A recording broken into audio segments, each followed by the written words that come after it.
Hey guys, Ultra Maximus back with another Transformers review. This time we're going to look at a Transformers Prime Beast Hunters Deluxe figure, and it is another Predacon. It's Skystalker, and I was really waiting for this one to come out because we get another winged dragon figure, which is pretty cool. First impressions, I do like it. Dragon Stalker is a ice dragon or snow dragon, frost dragon, whatever you want to call him from your Dungeons and Dragons era. Um, First impressions, he's very maximal looking, especially the robot mode. It just really looks like Silverbolt to me. Cryo Strike, double disc launchers.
All right, so here we have Skystalker in his beast mode.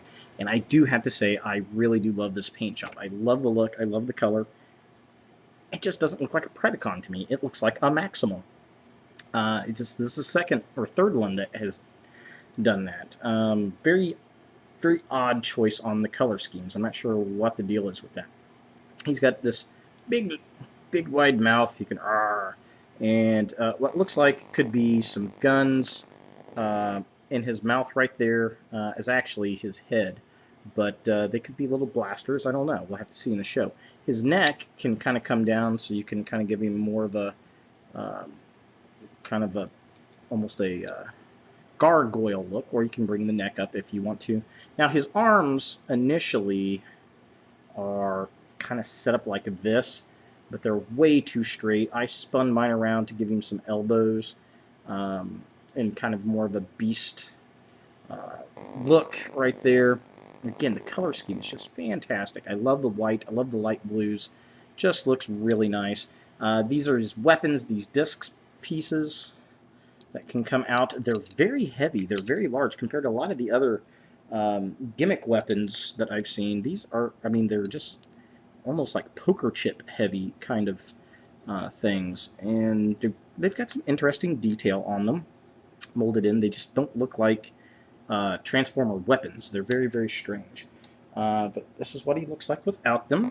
So you may like them, you may not like them on there. I think it actually looks a little bit cooler without the discs in there. So definitely digging the wings. You can kind of give him a little bit of a flight look if you want to. The rest of it's kind of so-so. His tail can move a little bit. This piece here can come off if you want. If you want to give him more of a smaller tail kind of look, you can do so. So, I mean, pretty decent, I suppose. Nothing too spectacular, but definitely really dig the head sculpt. I love the paint scheme. I'm really looking forward to this character on the show. I think he's going to be very cool. His bio kind of depicts him as cold and calculating. He's a frost dragon, so that's not too terribly surprising. And so he's probably going to be the opposite of Predaking with all the fire and you know, plasma breathing and all that kind of good junk. He's going to be the frosty version. So very cool, very nice. Definitely like the look. I mean, it just reminds me of Silverbolt for some reason. Every time I see it, I think Silverbolt. Maybe it's the color scheme. I don't know. Again, a lot of these figures I can really see redone as Maximals in some kind of fashion. I see them repaint them, give them new bios, possibly BotCon exclusives, or just a redo in a Transformers Generations line. Either way, I think it'll be pretty cool. But he's definitely a neat-looking dragon. Let's look at his robot mode and see what we think of that. Alright, so here we have Skystalker in his robot mode, and he is very spindly. There's not much to his transformation. It's pretty much straighten out his arms, straighten out his legs, flip his feet, and pull his head out of his mouth. It's very simple. Very kind of disappointing, really. They could have done more with this character, I think. But yeah, he's very spindly. His mace tail just kind of is like a glove, punching glove, like a boxing glove kind of deal. His tail just kind of sits up in the air, which is not really all that great. His legs, not very robot-y at all. He's got these weird high heels. And then you've got his disc weapons, and the gimmick is, and you got to load them just right. You got to just kind of put them in, and then you can push down, and it will shoot out the weapon. Otherwise, they don't. If you push them in all the way, they will not fire. So, yeah. There it is. You can kind of fold them back. And I noticed the thing with this is these are very heavy, so they're probably going to end up weighting wings down as the figure gets older, which is kind of unfortunate. The other thing I noticed is his little ball cap here kind of wants to fall down. You can really see his face pretty decently. He's kind of got a Soundwave look going on there, which is kind of cool. I do like the head sculpt. Kind of a mix between Soundwave and an Insecticon, which is very cool. I mean, overall, I mean, he looks pretty decent. It's unfortunate we can see the hands very easily on his arms there. It's going to be interesting to see how he looks and appears on the show. This guy is very top-heavy. You pretty much have to get this guy to stand right, you've got to get these things to balance out so that it sits on these tiny spindly little legs here. And the other thing that is pretty terrible is if you turn it around. Fail. Epic fail. I don't know what the deal is with that. And his hips, I guess, are supposed to come out, but mine does not like to come out all that well, so I'm presuming that's in dragon mode to get the hips out a little bit further, but yeah, whatever. I just leave them in like that because they kind of help secure them a little bit better. But yeah, overall, I mean, it's okay. It really reminds me of a Beast Wars figure. It really does. And I do love the color scheme.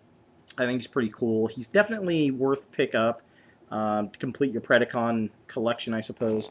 But all in all, I mean, I love a good Ice Dragon or Frost Dragon. I think those are pretty cool. Always liked them. And there was a repaint of the Beast Wars Megatron figure, the dragon, and they did him in this kind of color scheme, which was really cool. I really do dig that. So, yeah, overall, I mean, I do like him. I think he's pretty cool. He's definitely going to stay in dragon mode with my other Predacons. I think they just look a lot cooler in their dragon modes. And, yeah, I'm really interested to see this guy in the show. So here he is, Thanks for watching, and look for more videos in the future. Hey, how you doing?